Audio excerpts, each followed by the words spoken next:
Sekarang ini brand-brand HP di Indonesia lagi berlomba-lomba buat nyiptain racikan yang pas buat HP terbaru mereka. Dari mulai kelas HP entry level di harga sejutaan aja, terus kelas gaming kere-hore di harga 2-4 jutaan, dan ada juga kelas flagship yang nggak ngotak di harganya, yaitu 10 juta ke atas lah. Tapi biasanya nih ya, buat pasar Indonesia, HP yang paling banyak dicari itu biasanya di rentang harga 2-3 jutaan. Bener nggak? Sekarang absen dulu deh, kalian yang nonton video ini pakai HP apa?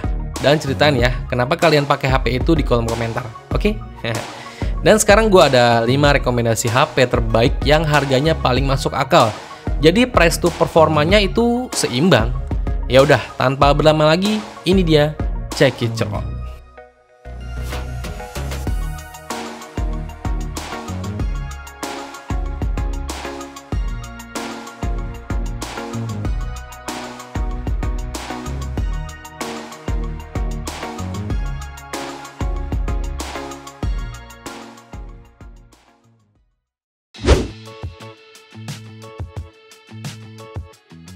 Buat kalian fanboy HP pawang MediaTek, kenal kan? Kemarin brand tersebut baru aja rilis HP yang punya spesifikasi yang bukan kaleng-kaleng. Infinix Zero 5G 2023 punya panel layar IPS LCD berukuran 6,7 inch dengan resolusi Full HD+. Layarnya mendukung refresh rate sampai 120 Hz, touch sampling rate-nya di 240 Hz, dan kecerahan maksimalnya sampai 500 nits. Desainnya itu cakep, khas Infinix masih kerasa banget. Infinix Zero 5G 2023 datang dengan pilihan warna putih, oranye, atau hitam.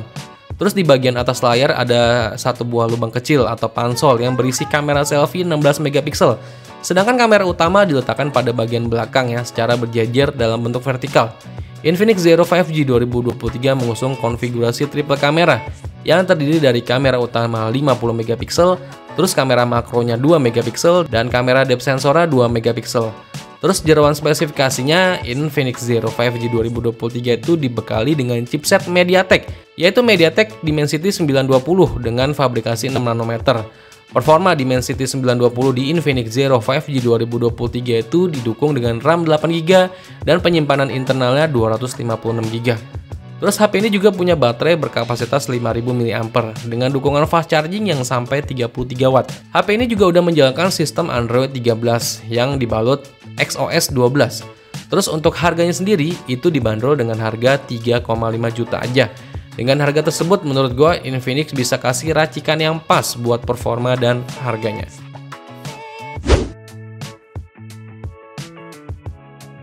Beberapa bulan yang lalu, pasar HP di Indonesia sempat dikejutkan dengan kehadiran HP fenomenal dari brand Tecno, yakni Tecno Pova 4 Pro. Banyak yang mending kere-hore kepincut sama Tecno Pova 4 Pro. Sekarang kita flashback buat spesifikasi dari Tecno Pova 4 Pro yang menurut gua dari segi harga dan performanya itu jadi salah satu racikan yang pas. Tecno Pova 4 Pro pakai chipset gaming kere-hore dari MediaTek, yaitu MediaTek Helio G99. Untuk layarnya pakai panel AMOLED 90Hz, RAM-nya 8GB, penyimpanan internal memorinya 256GB. Terus untuk fitur-fitur kayak NFC, gyroscope hardware, fingerprint di samping, dan dual speaker stereo itu ada semua ya di Tecno Pova 4 Pro ini. Belum lagi baterainya badak 6000 mAh dan daya ngecasnya sampai 45 Watt. Terus tampilan desainnya yang gaming banget, cocok buat kaum muda yang doyan ngegame nih. Dan pada saat itu dikemas di harga 2,9 juta aja. Kalau menurut gue sih price to performa banget. Dan pantas aja penjualan Tecno Pova 4 Pro sempat mengalami yang namanya goib pada saat itu ya, saking permintaan pasar yang tinggi. Dan sekarang ini mungkin Tecno Pova 4 Pro bisa jadi rekomendasi HP kalian buat kalian pecinta HP gaming kere-hore.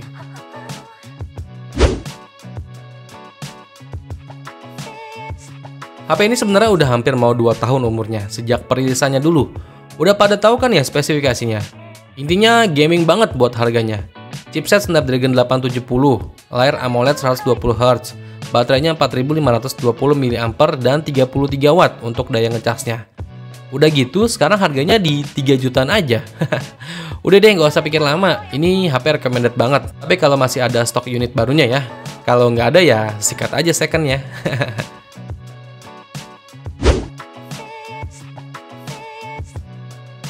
Secara desain, Poco X5 ini punya desain yang khas Poco banget, dengan ikonik warna kuningnya dan punya bump kamera yang lebar. HP ini udah berpanel layar AMOLED dengan kecepatan refresh rate ada di 120 Hz. Ukuran layarnya di 6,7 inch dengan resolusi Full HD+. Poco X5 udah dilapisi dengan pelindungan layar Corning Gorilla Glass 3. Belum lagi fitur-fitur lain kayak NFC, gyroscope hardware, dual speaker, AR blaster, dan fingerprint sensor di bagian samping itu juga masih ada di Poco X5 ini. Untuk spesifikasi jeroannya, Poco X5 dibekali chipset Snapdragon 695 yang emang udah teruji banget buat jadi HP gaming kere-hore yang lumayan irit daya. Poco X5 punya resolusi kamera utama di 48 megapiksel dan lensa ultrawide-nya di 8 megapiksel dan juga ada lensa makro di 2 megapiksel. Terus untuk kamera depannya ada di 13 megapiksel. Dan untuk Poco X5 ini punya kapasitas baterai di 5000 mAh dengan daya ngecasnya yang ada di 33 watt. Terus soal harga dari Poco X5 ini bisa dibilang harganya ya lumayan worth it sih buat kalian beli. Apalagi dengan performa yang pastinya udah powerful tapi irit daya. Untuk harga Poco X5 varian RAM 6GB, internal 128GB itu dibanderol di harga 3,4 juta. Dan di harga 3,9 juta untuk varian RAM 8GB, internal 256GB. Ya menurut gue sih masih bisa dikatakan masuk akal sih ketimbang Oppo Reno 8T.